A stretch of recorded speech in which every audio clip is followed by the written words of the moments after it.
students, myself Vinita Shaha, and the topic of discussion will be trigonometry, which is a very, you can say a very brand new topic for all guys of class 10, because up to class 9 you have not heard this term. This is a new chapter which has been introduced into your syllabus. So I will begin this topic from the scratch. Now, let me tell you the meaning of this word. The meaning is being derived from two Greek words. One is the trigon, second one is the metron. Combining these two words, we got the term trigonometry.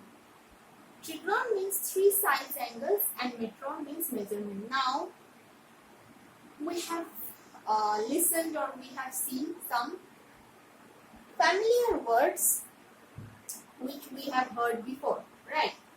Sides, we know what is side, what is angle, and what is the meaning of measurement. So, trigonometry, summarizing all these three terms, I can say that trigonometry is a word which means to measure the three sides and angles of a figure. Now tell me one thing.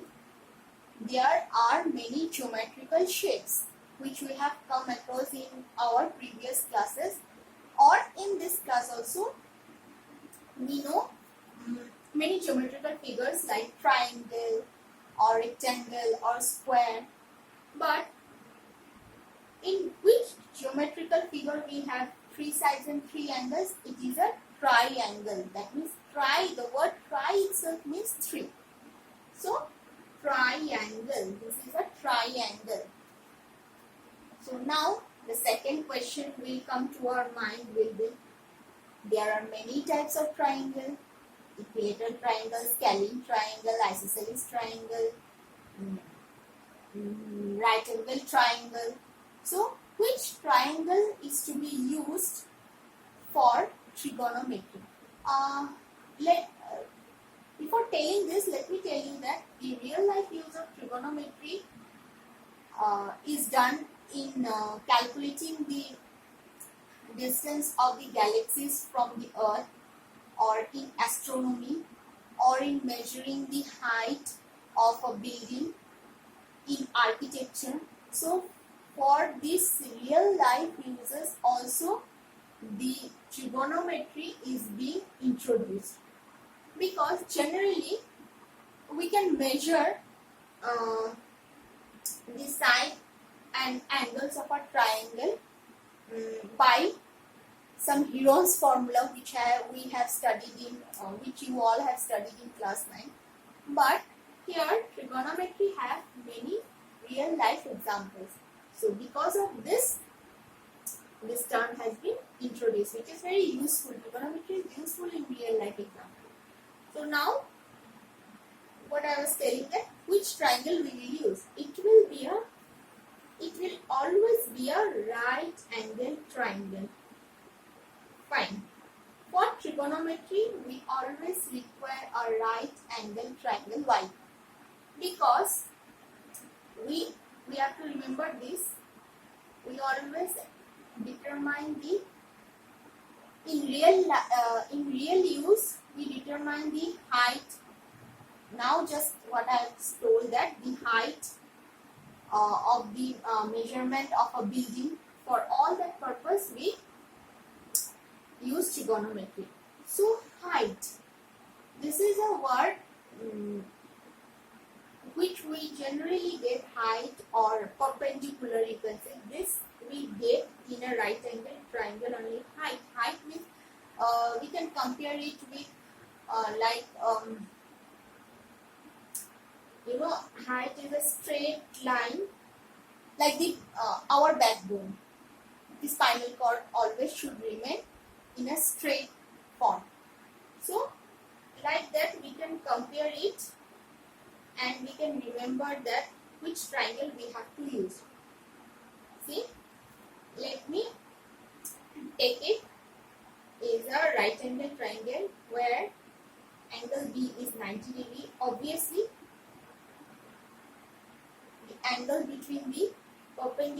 and the base is the 90 degree, and the side opposite to 90 degree is the hypotenuse.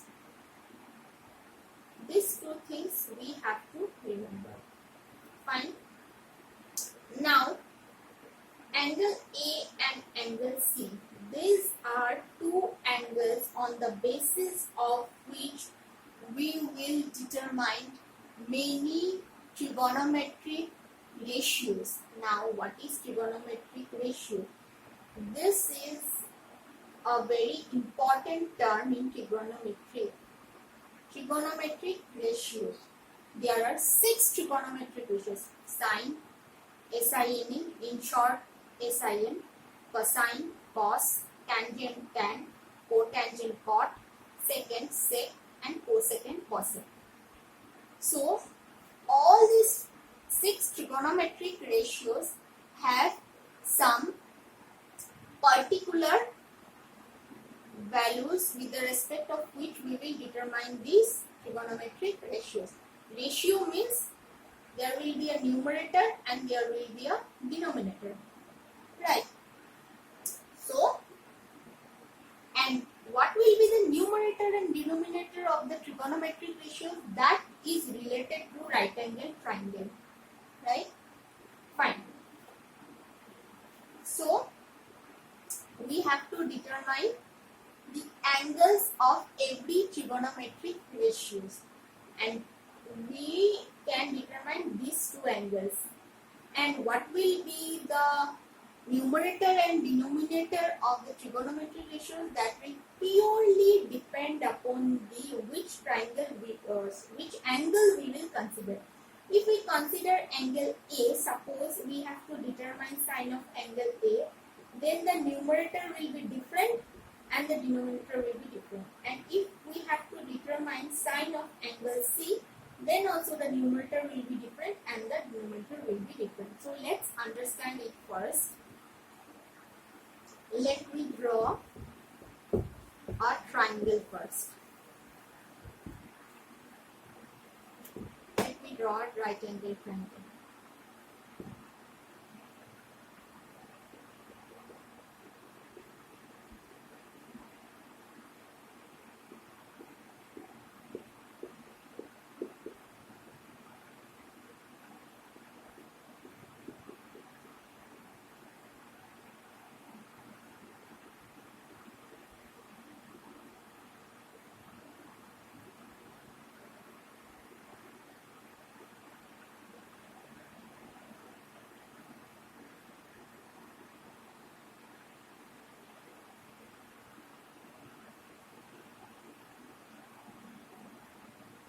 So now I have drawn a right angle triangle, and two things are fixed in a right angle triangle. One is the 90 degree, which is angle B, and the other, the side opposite to 90 degree, will always be the hypotenuse. Fine, it is fixed. What will change? The angles. I mean, the trigonometric ratios will change according to the angles we will consider. Right. So, for that, let me tell you the fixed numerator and denominator. The fixed numerator and denominator for the trigonometric ratio sine is that perpendicular by hypotenuse. Now, which one will be perpendicular and which one will be hypotenuse for angle A? It will differ, and also for angle C. This is fixed. We have to remember this, that sine, not A actually, sine. The trigonometric ratio sine for either angle A, or I have not written the angle here. It will be either A or C, whatever it is. But this will remain fixed, that it will be perpendicular by hypotenuse. Now, for angle A, which one will be perpendicular and which one will be hypotenuse? Let us determine it first. So, and we will get from the diagram. Let us consider angle A. Fine. consider angle A. How we will determine that which is the base or which is the perpendicular for angle A? To make easier for all of you, let me connect this diagram with some real example. Suppose this is a L shape, right? And this looks like a chair. Fine, chair where we sit down, and we sit down straight in a chair with the backbone or spinal cord straight. We have generally, why do we sit down in a chair? So that while reading or writing we use chair table. Why? So that our spinal cord or backbone remains straight. So let me consider it that it looks like a chair. Fine. We will remember it like this. Let it be a chair and some person is sitting here. His head will lie here and this is the angle. We have considered this angle where the head of the person is lying. Fine. And the leg is lying on this side. Fine. The leg is lying on this side. We have considered this angle and this side is the leg. So, the side on which the leg is lying is known as the base. We can consider it as the base, and this is hypotenuse, and the remaining term is the perpendicular. This will be perpendicular. Why? Perpendicular or height is considered as the portion of the chair where we keep our backside, that is the spinal cord, straight, right? So this is the perpendicular, this is the base. Hypotenuse is always fixed. Fine. Or we can remember with some other concept also. The side on which, you see, this is the side, AB is the side on which both angle A and 90 degree are lying. So the side on which both angle A and angle 90 degree is lying, on that side is called the base, and the remaining will be perpendicular and hypotenuse is fixed. So now for angle A, what we have got, let us remember it like this.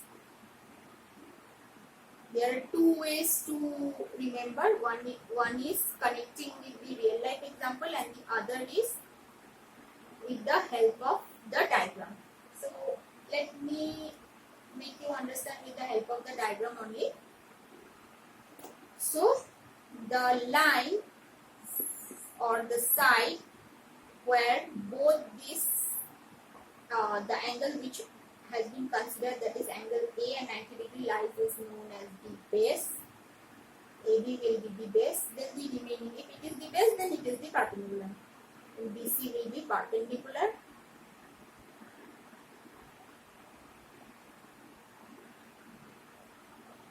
In short we will write P, this we will write B, and obviously AC is fixed, hypotenuse, that is H. So P by H, fine, P by H, that is BC by AC for sine angle A. What it will be for sine angle B? Let us understand this. What it will be for sine angle, sorry, not B, sine angle C, because angle B is fixed, it is always 90 degree. What will be sine angle C? For sine angle C, BC is such a side where both these 90 degree and angle C lies. So BC will be base, right? And what? AB will be perpendicular and AC is hypotenuse. But what is the fixed value of the trigonometric ratio sine perpendicular by h, P by h, that means AB by AC. See, from here itself we can say that these two are different. This is a very important concept which will be required while solving the problems of trigonometry. Fine, very important concept, that the values of the trigonometric ratios will change according to the angle which we will consider, because the base and perpendicular will go on changing. Fine, the base and perpendicular will go on changing. Hypotenuse will remain always same.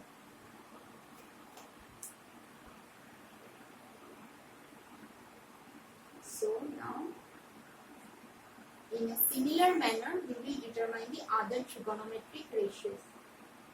Fine, before that, I have already explained one trigonometric ratio. So first let me write the fixed value of all the trigonometric ratios. For sine I have written it. Let me write it for cos. It is P by H. It is B by H. And tan. What is tan? Tan is always sine by cos. That is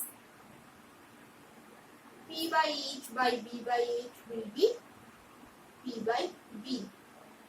And if we can remember this two, basically this two, then we will all get the other four trigonometric ratios very easily. Why? Because tan is the division of sine and cos, then cot is the inverse of tan. Fine. B by P. Then sec is the inverse of cos, that is H by B, and cosec is the inverse of sine, that is H by P. So knowing these two fixed values of the trigonometric ratio is very important. If we can remember this two, then the other four trigonometric ratios can easily be derived. And I have already explained this sine trigonometric ratio with considering different angles. So similarly, I hope everyone can solve the or determine the other trigonometric ratio values of different angles with the concept which I have explained earlier. So now let me tell you some small concept, so that with the help of this three things, I can assure you that every one of you guys can solve at least the first chapter of trigonometry, which has been mentioned in your syllabus or book. The next topic is the Pythagoras theorem.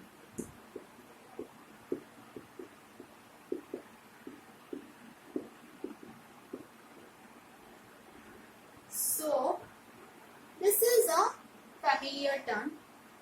Pythagoras theorem we have already know. There is a basic formula of the Pythagoras theorem. P or B, P or B. Fine.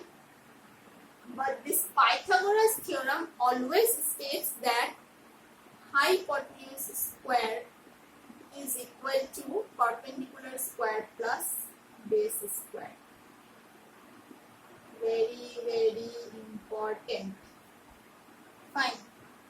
The square of the summation of perpendicular and hypotenuse is equal to is square of the summation of the perpendicular and base is equal to the hypotenuse square. Important. It will also, this two will also change according to the what? According to the trigonometric ratio. And how it will change, I have already mentioned it. So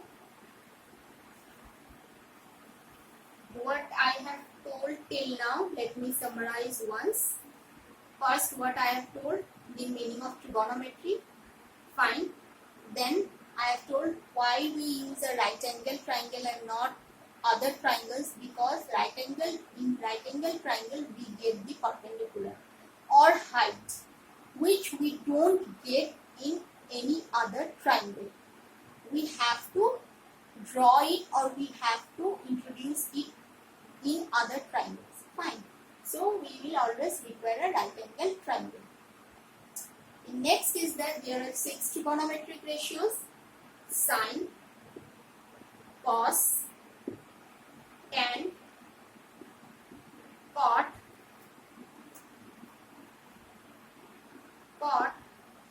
sec, cosec. Fine. We can write the 6 trigonometric ratios in this or like this also. Very simple way to remember it. How? These two are opposite of each other, these two are opposite of each other, and these two are opposite of each other. Fine. So sine is P by H and cos is B by H.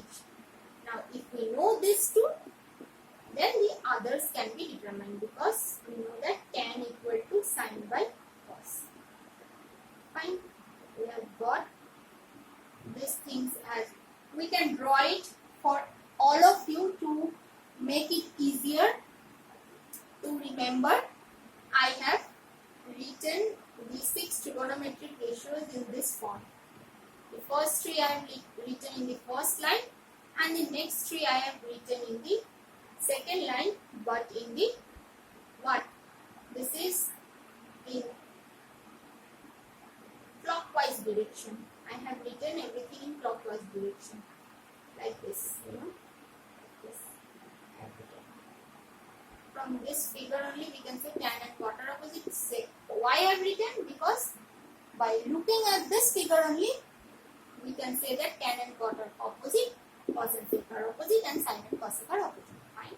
The last and important one I will summarize again, that depending upon the angles, this is fixed and this is fixed. Depending upon these angles, this two will vary. This perpendicular and base will vary, and when this will vary, then everything, the values or the numerator denominator of the trigonometric ratios or in the Pythagoras theorem also, everything will change. So this is all for the discussion of today.